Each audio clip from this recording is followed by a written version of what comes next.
నైరుతి రుతుపవనాలు కేరళ, తమిళనాడును తాకాయి. రుతుపవనాల ప్రభావంతో కేరళ రాష్ట్ర వ్యాప్తంగా భారీ వర్షాలు కురుస్తున్నాయి.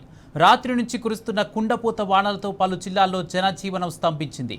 భారీ వర్షాల దృష్ట్యా 3 జిల్లాలకు ఐఎండీ ఆరెంజ్ అలర్ట్ జారీ చేసింది.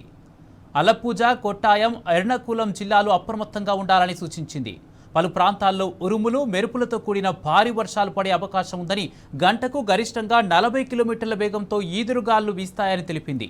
తమిళనాడులోని 15 జిల్లాలకు కూడా భారీ వర్ష సూచన చేసింది. తెలంగాణలోకి జూన్ 8 నుంచి 13 మధ్య ప్రవేశించే అవకాశం ఉంది.